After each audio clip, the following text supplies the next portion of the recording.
Bienvenidos a esta novena y última sesión de la serie de conversaciones sobre coronavirus que titulamos Todo cambió, una visión integral de la crisis. El tema para esta sesión de conclusiones es libertad, fe y esperanza. En esta sesión me encuentro primero con Carol Ríos de Rodríguez, ella es presidenta fundadora del Instituto Fe y Libertad y es catedrática universitaria. Con Jesús María Alvarado Andrade, quien es abogado, catedrático universitario, miembro del Instituto Fe y Libertad y es director de los seminarios Civilización y Perspectivas. Y también está con nosotros Gonzalo Chamorro, él es teólogo, es historiador, director del Instituto Crux y miembro y vicepresidente del Instituto Fe y Libertad. Recuerden que desde este momento los invitamos a interactuar con nosotros en los comentarios para que nuestros panelistas puedan responder a sus preguntas. Esta, como les dije al inicio, es la novena de esta serie de conversaciones que tuvimos abordando distintos temas como historia, economía y empresa, libertades civiles, perspectivas católica y cristiana de la crisis, seguridad, y la de la semana pasada en la cual hablamos sobre demografía, familia y sociedad. En esta sesión, a modo de conclusión, les quiero lanzar la siguiente pregunta y es, ¿qué creen ustedes que aprendimos de esta etapa de cambio?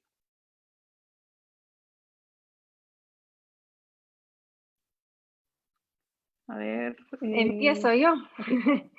por favor. La verdad que yo creo que hemos aprendido muchas cosas y vamos a seguir todavía digiriendo un poco esta vivencia que nos ha tocado pasar en estos, ya llevamos 3 meses de cuarentena y yo creo que nunca antes pues nuestra generación había pasado por un fenómeno de esta naturaleza tan impactante a nivel mundial y pues las reflexiones van a ser muchísimas. Yo creo que estos programas nos han servido mucho para ver que no es la primera vez que la humanidad pasa por esto, aunque sí nuestra generación, y que la libertad siempre va a ser amenazada por este tipo de eventos, ¿verdad? Esa tensión en la que vivimos constantemente para defender la libertad individual se hizo como muy presente,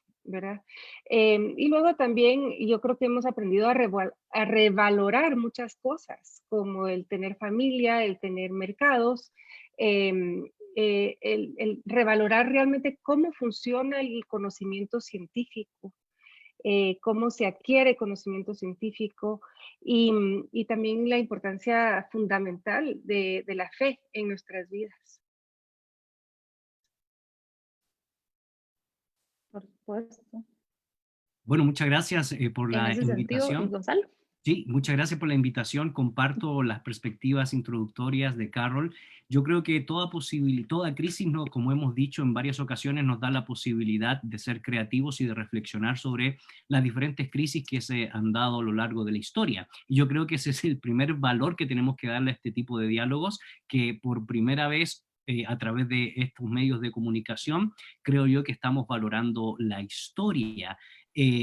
No sé si sea por primera vez, pero sí yo quisiera dejar como desafío, ¿verdad? Que valoremos la historia, uno, para no repetir los mismos errores del pasado, y en segundo lugar, para saber cómo respondieron en el pasado en términos morales, en términos científicos, y reconocer, como tú iniciaste, Jacqueline, este de diálogo, debate, foro, mencionando una buena parte de las virtudes teologales. La fe y la esperanza es algo que no se debe perder nunca, y sobre todo la libertad en tiempos de crisis, en tiempos de pandemia. Así que una de las cosas que yo valoro en primera instancia es la historia. En segundo lugar, otra cosa que hemos podido dialogar a lo largo de estas diferentes sesiones es la importancia de poder comprender el concepto de persona. Y cuando uno entiende el concepto de persona, inevitablemente uno no se puede desligar de la tradición judeo-cristiana tal cual como ha definido a la persona en cuanto a dignidad, en cuanto a criaturidad y en cuanto a responsabilidad. En tiempos de crisis, en tiempos de dificultades, en tiempos de pandemia, un concepto claro de persona va a determinar inevitablemente nuestro concepto de generosidad, inclusive nuestro concepto de esperanza y nuestro concepto de fe. Así que el valor de la historia, el valor de la persona, comparto mucho el valor de la economía que ha mencionado Carlos, sobre todo su motivación moral y su comprensión moral, como también la generosidad y por supuesto el valor de la ciencia en estos días. Valor de la ciencia que sin moral no tiene sentido alguno. Y eso creo que lo dejamos claro, porque cuando la ciencia tiene un sentido moral, entonces nos responde a un por qué y un para qué, entonces nosotros estamos pensando científicamente. Pero una de las cosas interesantes, y no sé qué opinará Jesús María en este sentido, es que también nos dimos cuenta de que somos vulnerables y que en medio de la vulnerabilidad, precisamente la esperanza y la fe, nuevamente, es lo último que debemos perder porque es lo que nos sigue dando sentido de vida, sentido de libertad y responde a nuestras grandes preguntas existenciales en medio del dolor. Jesús María. Sí, ¿me escuchan? Sí. No, muchas gracias por la invitación de nuevo. Es un placer estar aquí con ustedes. Creo que han pasado varias sesiones desde la primera que tuvimos. Y yo creería que el aprendizaje que hemos tenido también en estos meses, sumado a lo que ya Carol y Gonzalo han mencionado muy bien, es cómo entender y reflexionar y pensar incluso el choque de valores, la pluralidad de valores cuando se trata, por ejemplo, de esta discusión importantísima que se tiene en Guatemala y en otros países entre salud y economía. Entonces yo creo que la cuestión es básicamente decir, miren, si en salud, ¿qué es lo que prioriza más? Si es la economía, si es la economía la que se prioriza más.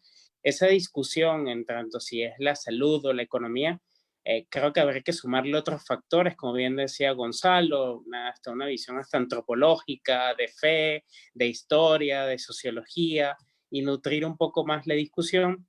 Y a la vez, por último, creo que sería un aprendizaje que a mí en lo particular he ido reflexionando estas últimas semanas, es un poco en sintonía con lo que decía Gonzalo también, es decir, esta fragilidad humana, es decir, somos frágiles, pero se nos habla un discurso constantemente, incluso durante la pandemia, de que somos casi inmortales, de que la ciencia tiene respuesta para todo, de que el virus era algo que tenía que haberse derrotado en la primera semana, que necesitamos una vacuna, y hay mucha fe, pero mucha fe en una ciencia que, y solamente basta ver la cantidad de enfermedades que ni siquiera todavía tienen cura. Entonces, ese desconsuelo que genera este malestar, no sé, en la cultura que tenemos todos respecto a lo que está pasando en el COVID, creo que no despertó solo con el COVID, sino que ya estaban acumulados, y el coronavirus y esto lo que ha hecho es poner estos temas sobre la mesa, ¿no?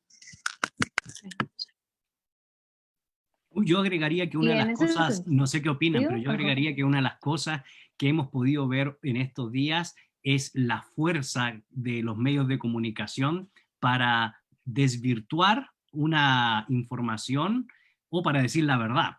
Porque es obvio, uno a la luz de la historia compara con otras crisis pasadas y es cierto, esto ha sido aceleradamente contagioso a nivel mundial, pero no ha sido tan radical ni tan devastador como ha sido la gripe española, la peste bubónica, el cólera. En estos días se nos informó, por cierto, que han muerto 20 personas por dengue.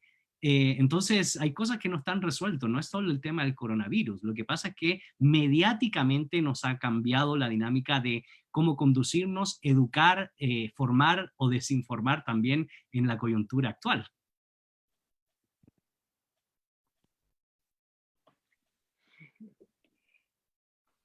Por supuesto. En ese sentido, a mí me encanta que saquen este tema a colación, y es que yo quería ver si podemos hacer una comparación, porque he oído, y me imagino que ustedes también, sobre esta narrativa donde constantemente nos repiten la nueva normalidad.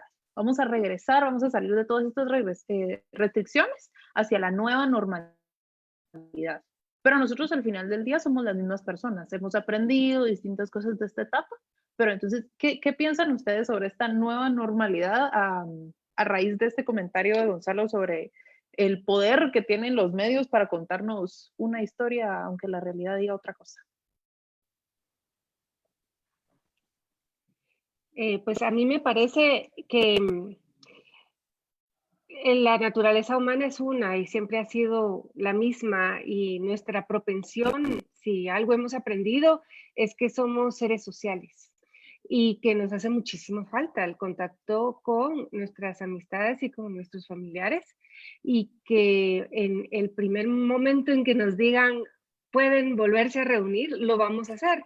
E incluso, aunque no nos lo digan, ya lo estamos haciendo, tomando las precauciones que cada quien considere oportunas. Entonces, la verdad es que esa nueva normalidad, a mí me preocupa mucho un comentario que hizo Anaís Fauré en el podcast último del Instituto Fe y Libertad. Anaís vive en Corea del Sur y ella comentaba que uno de los efectos de la reapertura es la desconfianza mutua, y que a eso le preocupa mucho a ella desde la perspectiva del tejido social. Yo creo que las instituciones de una sociedad moderna y de una economía libre descansan en que todos confiemos unos de los otros, y se nos ha hecho sospechar del otro, como que me va a contagiar, él es peligroso para mí, mejor no me le acerco. Y es ese tipo de mensajes, creo yo, que sí podrían tener un efecto sobre nuestra propensión natural, digamos, a regresar a una normalidad normal y no a una nueva normalidad, ¿verdad? Porque yo creo que hacia eso es a lo que queremos ir.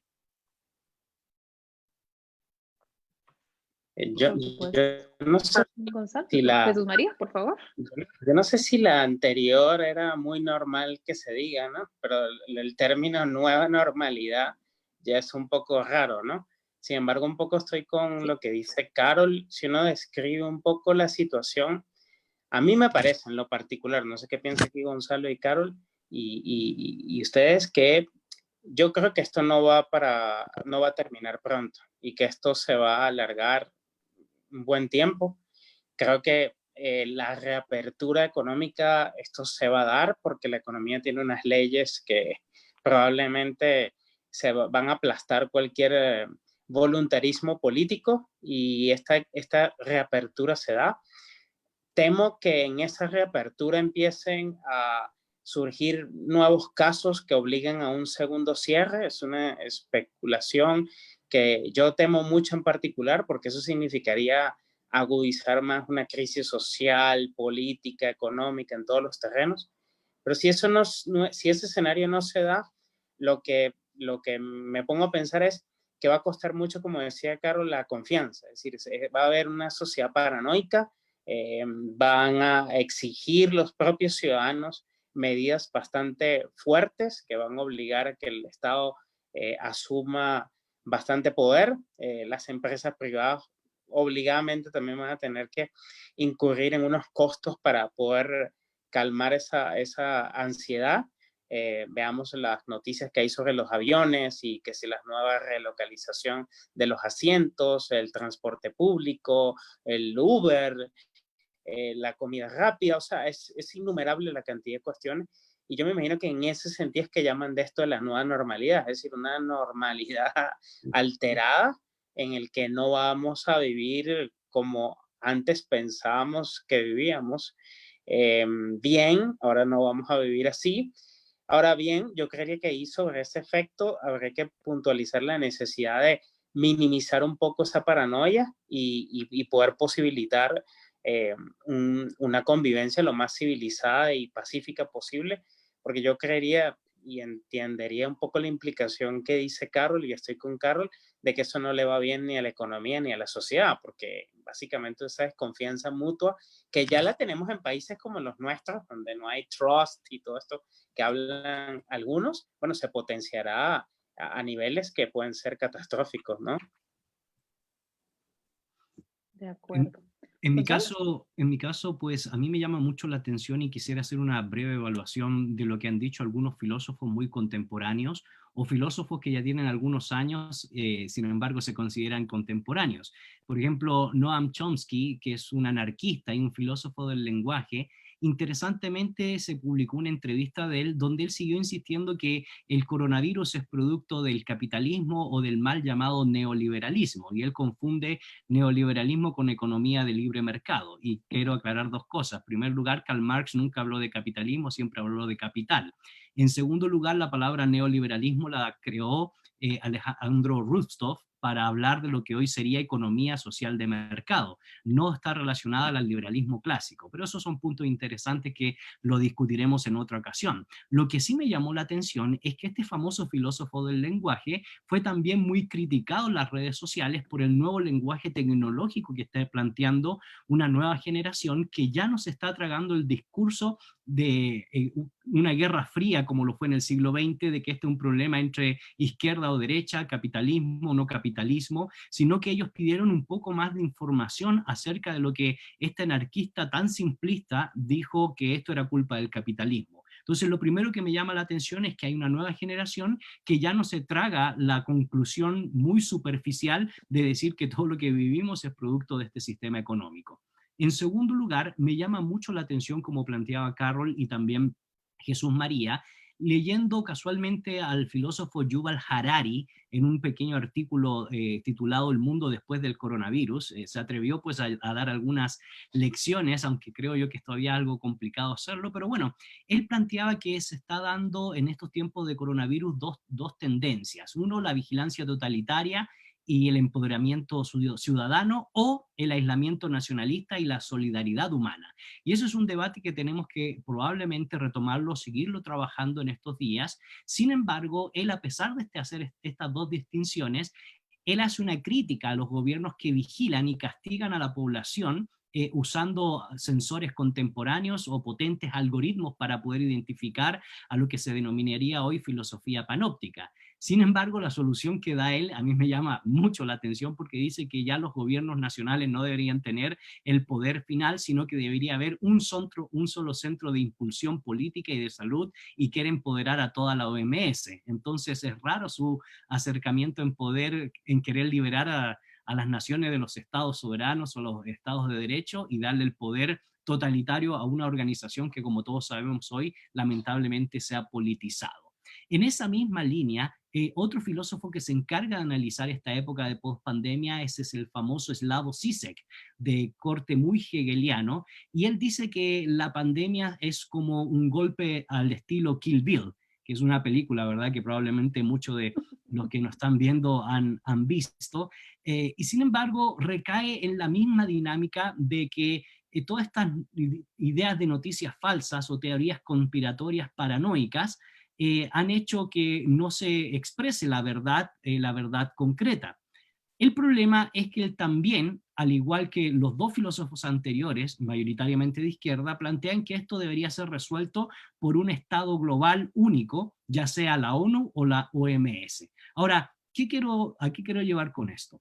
Él habla de algo que está aconteciendo en estos días, protestas masivas por causa de unas circunstancias que se vivió, que es muy lamentable. No quiero dejar de decir que no me gustó la forma en cómo falleció George Floyd, pero yo no justifico las manifestaciones que en estos días se están dando, porque es el fiel reflejo del famoso libro que escribió Ortega y Gasset en los años 30 del siglo pasado, Las rebeliones de las masas, las rebeliones que reclaman por justicia haciendo injusticia, las rebeliones que no tienen la capacidad de aquellas masas de poder pensar para poder tener auténticos cambios. Y por eso, una de las cosas que veo yo es que la filosofía contemporánea, mayoritariamente de corte marxista o de corte socialista, sigue insistiendo en crear un Estado totalitario contemporáneo. Eso es una cosa, un Estado totalitario global. Y por otro lado, generaciones que no tienen mayor trasfondo en el análisis de los problemas sociales siguen siendo el mismo hombre masa de la rebelión de las masas de Ortega y Gasset, reclamando por justicia, siendo personas que rompen la ley. Entonces esa dinámica pareciera que fuera cíclica y se estuviera repitiendo la historia. Y lo último que quisiera mencionar, que nos dio la posibilidad el coronavirus de poder reflexionar en el campo filosófico, es lo que se conoce como la filosofía panóptica. Y la filosofía panóptica viene del famoso arquitecto de finales del siglo XVIII, Jeremy Bentham, él era un filósofo utilitarista y desarrolla un concepto de vigilancia para las cárceles. Una torre donde nadie supiera que había un guardia vigilando y que ese guardia se encargara de hacer las anotaciones correspondientes para castigar a los presos que estaban cometiendo delitos dentro del patio de las cárceles sin que hubiera una persona visible. Es decir, eso rompe con las antiguas monarquías, rompe con la forma visible de un presidente, rompe con la forma visible de un primer ministro que intenta controlar por medio de la coacción deliberada o por medio del uso de la ley el correcto orden de una determinada sociedad. Pues este concepto de la filosofía panóptica lo desarrolló muy bien Michel Foucault para hacer una crítica a todos esos estados vigilantes que tienen un trasfondo confucionista donde se respeta mucho el estado de la autoridad.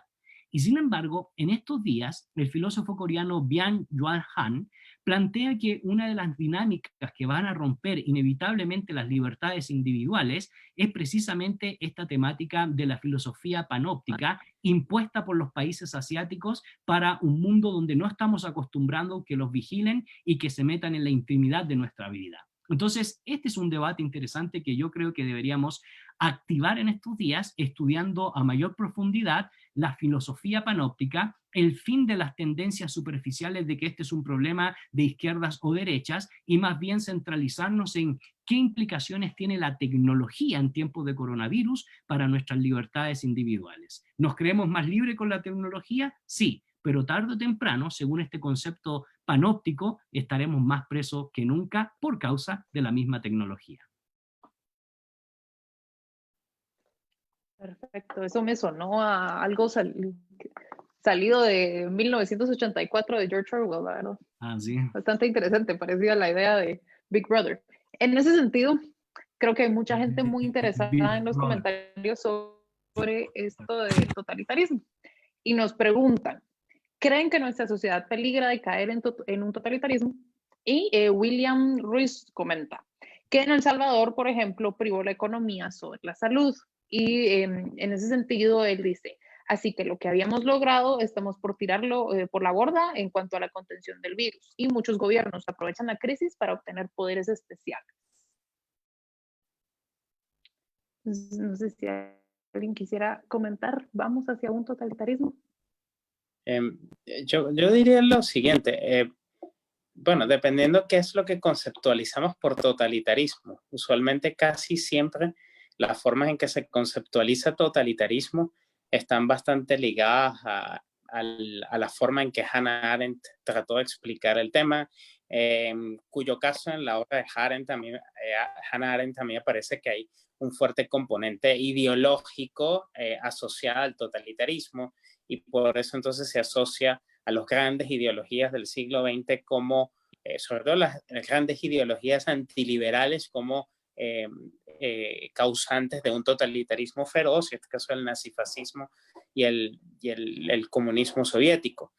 Sin embargo, hay autores que tratan de hablar un poco del totalitarismo ya en otro sentido, o sea, y Arendt también lo coloca, es decir, si lo que se trata por totalitarismo también es la invasión de la esfera política en la esfera privada, yo creería que en muchos lados vivimos en totalitarismo, aunque no vivamos en el nazifascismo o en el comunismo. Es decir, cada vez el aparato estatal, el Leviatán, tiene más influencia en las vidas de las personas.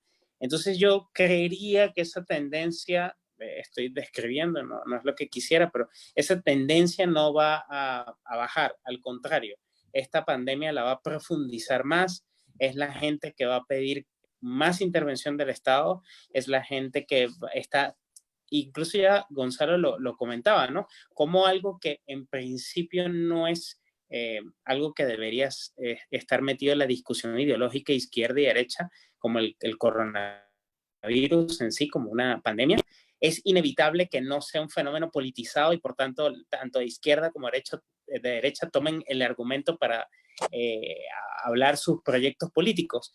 Y entonces, en ese sentido, yo diría que el ejemplo que colocaba Gonzalo también es relevante, o la pregunta, es decir, hay países en donde, dada la situación de precariedad hospitalaria, entonces se le echa la culpa al capitalismo. Hay países en donde la situación es de socialismo total, por ejemplo, como el caso de mi país, Venezuela. Entonces, el resultado es del bloqueo internacional. Es decir, siempre podemos buscar un chivo expiatorio para nuestras falencias, pero yo diría que el coronavirus lo que nos implica es asumir un poco más la libertad personal, asumir un poco cuáles son los radios de acción del Estado, del gobierno, y cuál es la radio de acción que tienen los ciudadanos. No depender tanto de ese locus de control externo, que es en este caso el Estado, y asumir que solo en una sociedad donde se coopere y se confía, como decía Carol anteriormente, es que vamos a poder salir con mayor fuerza de esta situación tan extraña y tan caótica y tan novedosa en algunos sentidos para todos nosotros, ¿no? Yo quisiera decir algo sobre la situación de El Salvador, porque yo veo con muy buenos ojos la reapertura de la economía. Y por este motivo, yo pienso que la solución al problema del coronavirus no puede ser exclusivamente estatal. Y no puede ser centralizado. Yo doy gracias a Dios que, por ejemplo, nos podamos hacer pruebas para ver si estamos contagiados o no en distintos lugares, que exista una competencia sana entre diferentes protocolos que se están implantando para que la gente pueda ver qué está funcionando y qué no está funcionando. Yo creo que el mercado es el que nos ha facilitado muchísimas de las soluciones, desde el plástico con el que nos protegemos hasta cosas tan básicas como el jabón y los diferentes geles que nos sanitizan las manos. Es decir, de verdad es que es el mercado el que está aportando las soluciones y el que está reaccionando de una forma mucho más rápida para solucionar el problema. Y yo me he sentido muchas veces como si estuviera en la novela 1984 de George Orwell y me despierto un día y digo, ¿será que somos unos cochinillos de indias y que toda esta pandemia realmente no era tan grave, no era tan seria y es un experimento de gobiernos mundiales para ver cómo nos pueden manipular un poco? O sea, yo sé que suena muy paranoico, como decía Jesús María, pero la verdad es que hay que pensarlo porque qué fácil nos dejamos encerrar y qué fácil claudicamos a debatir. ¿Y por qué no le estamos haciendo preguntas difíciles al Estado, verdad? Yo pienso que es sano. En parte, lo mencionaba también Gonzalo, en los medios de comunicación, tenemos que hacer una labor de verdadera búsqueda de la verdad en materia científica, en materia noticiosa, en temas históricos, dimensionar las cosas, ponerlas en perspectiva y yo siento que eso nos ha faltado mucho.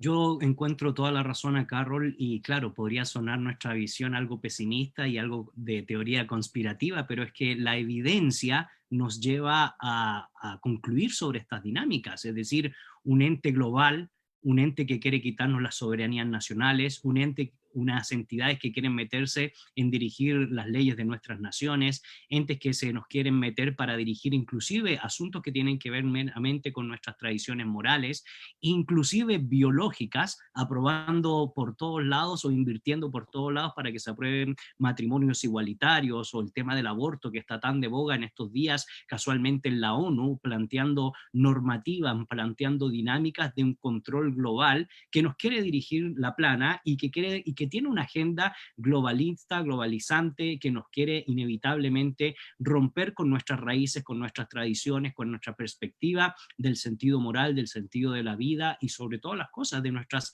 percepciones de cómo nosotros interpretamos con lentes teológicos nuestras relaciones con el Creador. Entonces, esos espacios veo yo que inevitablemente se están dando, no es una teoría conspirativa, es una realidad, y mi único temor era lo que yo nuevamente vuelvo a agregar, lo que mencioné en términos filosóficos hace un momento atrás. Mi único temor es que ahora ese ejercicio del poder totalitario no tenga rostro, sino que sea utilizado, manejado por medio de la tecnología digital con la finalidad de supuestamente disciplinar a las sociedades, y sin embargo esa disciplina se vuelva en un control totalitario. Entonces la pregunta es, ahí dentro de la reflexión, ¿cuáles van a ser los límites que nosotros como seres humanos debemos darle a la tecnología?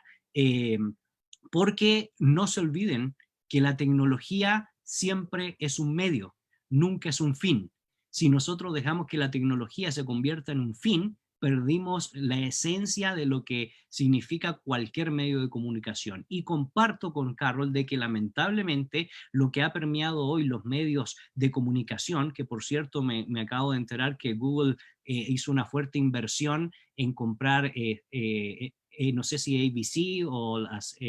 no sé qué cadenas, pero cada vez se están monopolizando los medios de comunicación en Estados Unidos. El punto es que ya se dejó de hacer periodismo al estilo Pulitzer, un periodismo investigativo, un periodismo de seriedad. Hoy lo que permea es el estilo de William Randolph Hearst, donde lo que está a la orden del día es el sensacionalismo, porque eso vende. Y el sensacionalismo periodístico es el fiel reflejo de las sociedades contemporáneas que se expresan en las manifestaciones actuales. No porque esté en contra de una manifestación democrática que pida por una justicia verdadera. Lo que yo estoy en total desacuerdo es que se rompa la ley para pedir justicia. Por supuesto.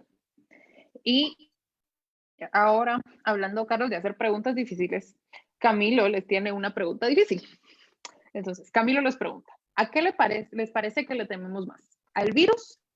¿A lo que pasa dentro de nuestras casas y en nosotros mismos, en la soledad? ¿O a no volver a esa normalidad conocida? A las tres. A las tres cosas. Siento yo, ¿verdad? Yo siento que sí estamos manejando mucho miedo, y el miedo lo produce la incertidumbre. Y nos da miedo lo que no sabemos cómo afrontar. Y las tres cosas nos dan mucho miedo. Yo creo que el miedo más grande que tiene la población guatemalteca ahorita es ir a dar al parque de la industria.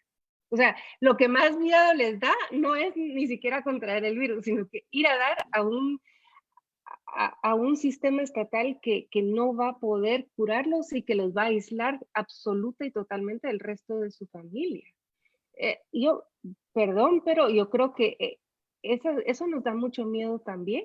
Entonces, ¿cómo manejar el miedo? Esa es la pregunta difícil. Y si nos dejamos dominar por ese miedo, ¿verdad? Yo pienso que en mi situación personal, doy 1001 gracias de tener fe y de ser católica, porque yo creo que eso es lo que me ha ayudado a mí a manejar esta incertidumbre.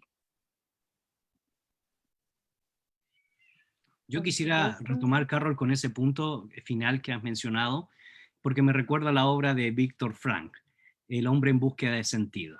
Cuando uno tiene un porqué y un para qué vivir, la vida tiene un sentido muy real. Y si ese para qué es el Dios de la revelación, no solo es real, sino que es muy esperanzador.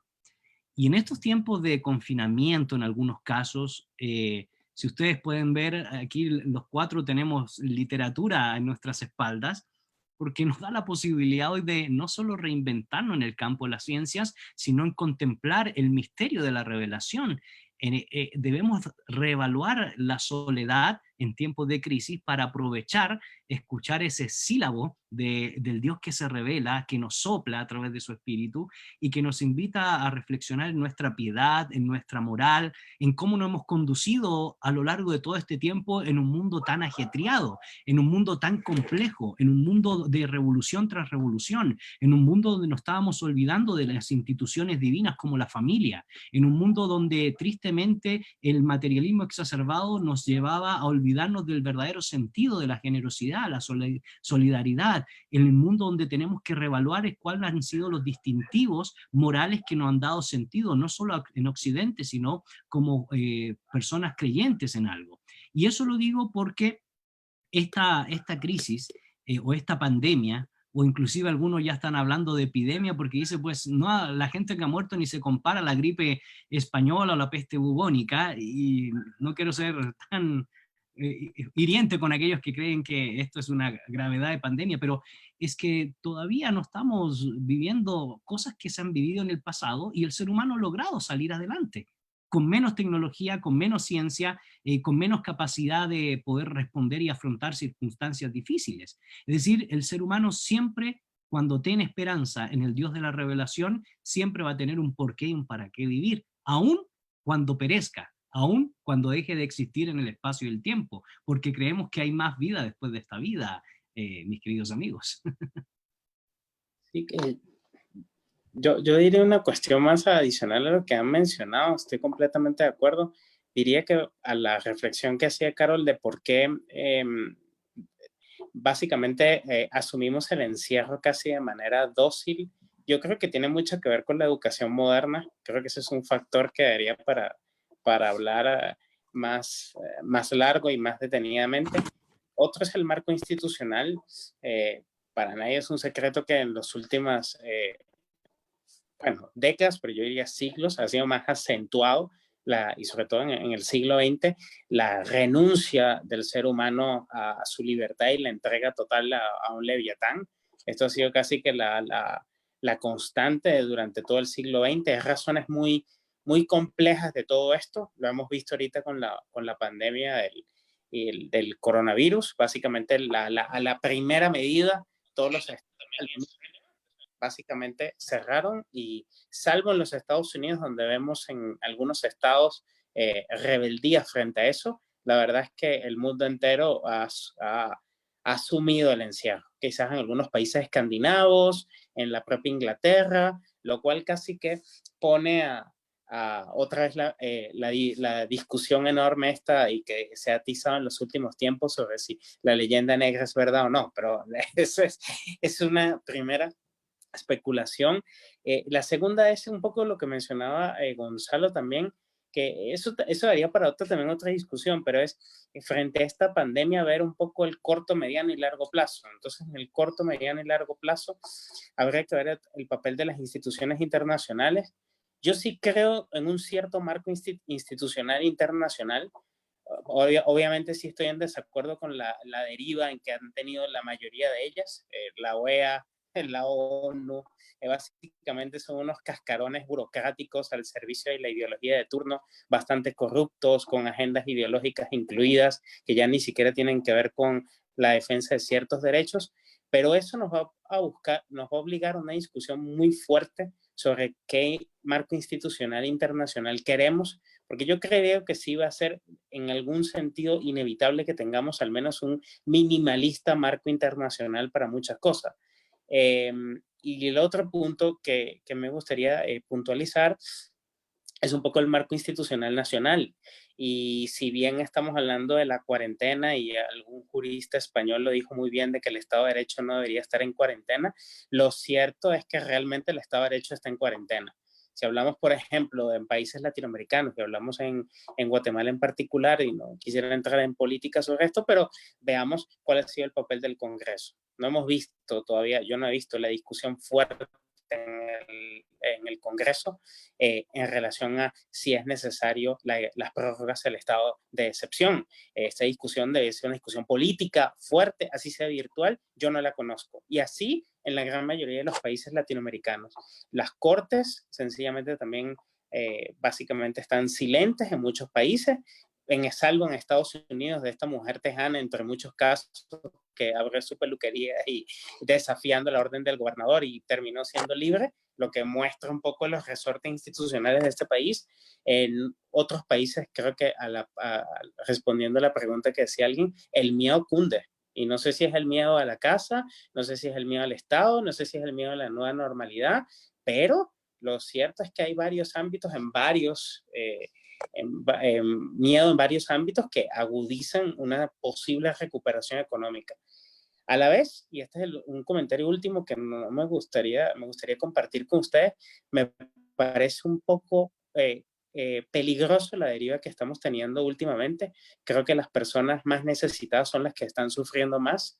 este encierro pareciera casi un encierro para ricos, para gente acaudalada que puede estar meses en su casa conectada por Zoom.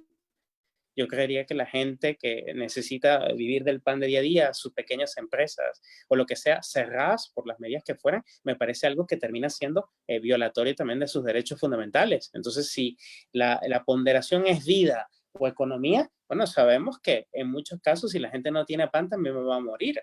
Entonces, ese punto intermedio que hemos estado hablando en todos estos últimos meses, yo creo que da para va a dar, como dice Gonzalo, para libros, para ensayos, para reflexión más filosófica, cuando ya las aguas un poco vuelvan al río, ¿no? Yo solo quisiera aportar en la buena reflexión que hace Jesús María, porque para mí en muchos casos el miedo es el fiel reflejo de una cultura superficial. ¿Por qué? Porque no tiene la capacidad de reinventarse ante una vida tan superficial que ha llevado. Y lo digo porque Jesús María mencionó el campo de la educación. Bueno, ¿cómo nos vamos a reinventar en tiempos de pandemia, de encierro, en temas de universitarios?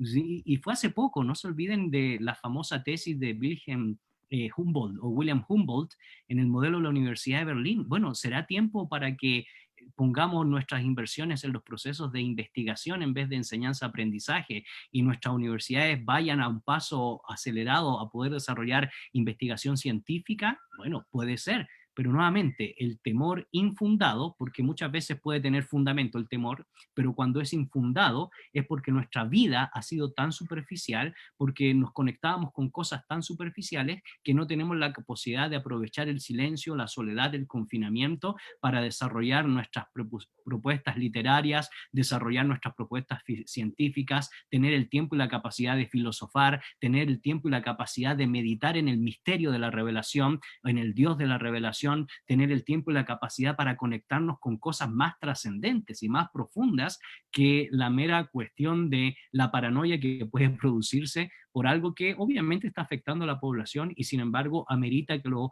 enfrentemos con ahínco, con fuerza, sin ser timoratos y con la capacidad de poder ser propositivos y poder ser generosos, por supuesto, con aquellos que no tienen la posibilidad de serlo en estos días. Muchas gracias, Gonzalo. Ahora que nos quedan un par de minutos para terminar con esta transmisión, quisiera pedirles unas palabras de cierre.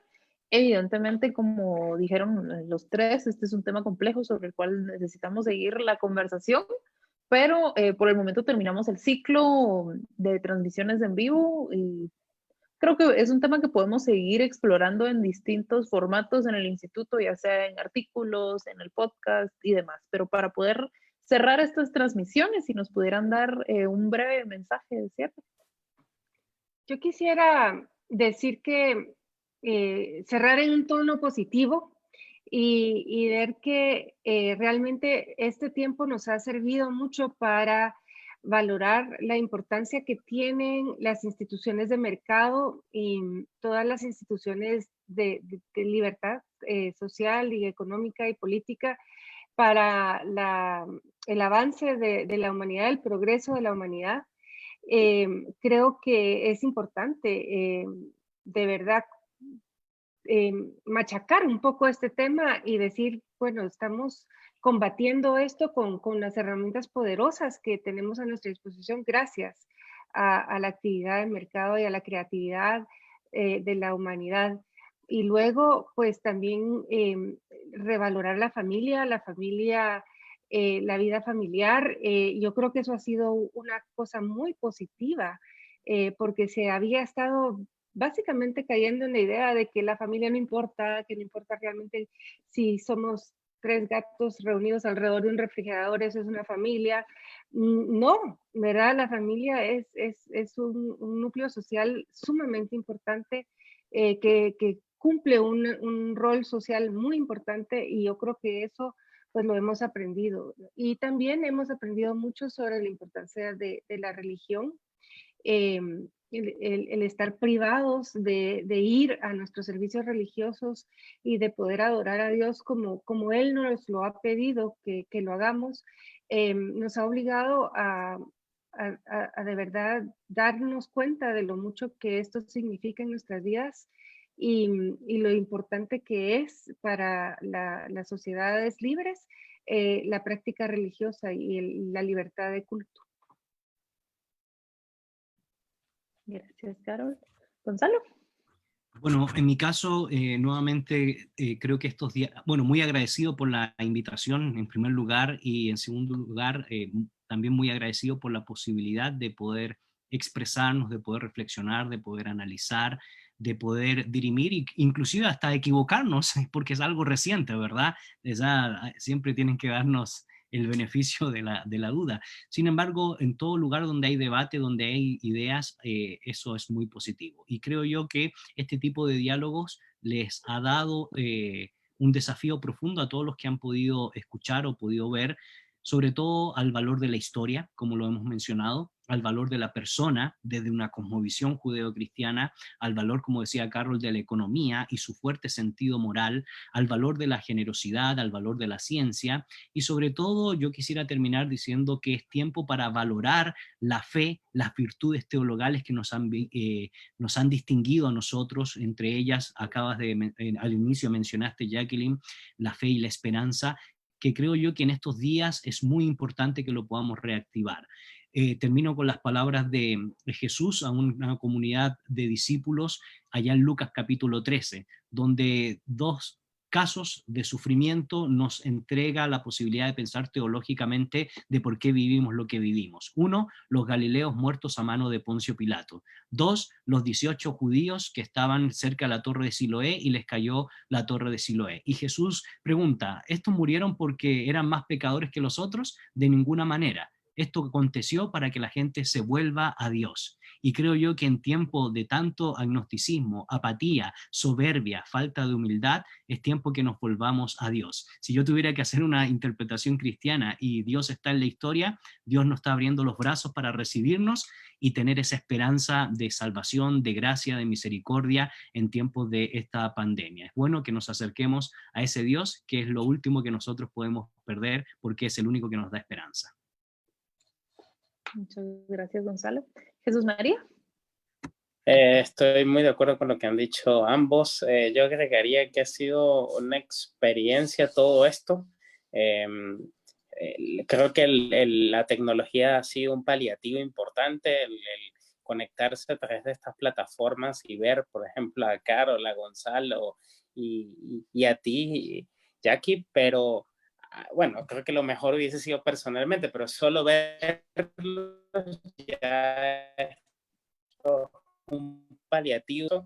Los libros electrónicos, el poder pedir un libro, no sé, tumbado en mi cama después de que mi hijo durmiera por Kindle y que el libro llegue enseguida. Es decir, la tecnología nos ha ayudado a paliar esto, pero luego hay cosas que creo que son importantes, es decir, por ejemplo, como católico, o sea, creo que ver la misa por Zoom, o sea, no me agrada muchísimo, no me da mucho gusto.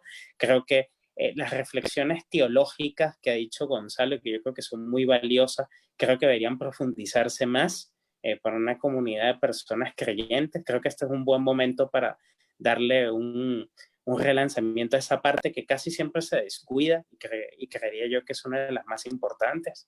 Y a la vez un poco de optimismo. Yo creo que hay que ser optimista, moderado, en el sentido de que yo creo que es alguien un optimista moderado es alguien que tiene un poco los pies en la tierra, pero a la vez un cierto pesimismo, pero para mover a la gente a la acción política. Y esto sería el siguiente y último punto. Creo yo que hay que estar muy atentos a la famosa reapertura. Esa reapertura va a haber, creo que, como yo decía, leyes de la economía, el mercado es mucho más eficiente que las recetas burocráticas, pero los estados no se van a quedar allí y luego que terminen los estados de excepción van a intentar una agenda legislativa interventora muy fuerte, que yo creería que la sociedad debería estar preparada para enfrentar estas nuevas excepciones, pero metidas dentro de la nueva normalidad, porque yo creería que eso sería nefasto para las libertades individuales y económicas. Eso sería una precaución un poco para nuestros oyentes, a la cual creo que estoy muy convencido y le doy muchas gracias a ustedes por la invitación y éxitos a todas las actividades, ¿no? Muchas gracias. Bueno, yo quisiera agradecerle a los tres, Carol, Gonzalo y Jesús María, por participar en esta transmisión y al público que nos acompaña en esta noche. No terminan aquí nuestras transmisiones en vivo, simplemente termina el ciclo en el cual hablamos sobre coronavirus, COVID-19. A partir de la próxima semana continuamos las conversaciones con un tema diferente.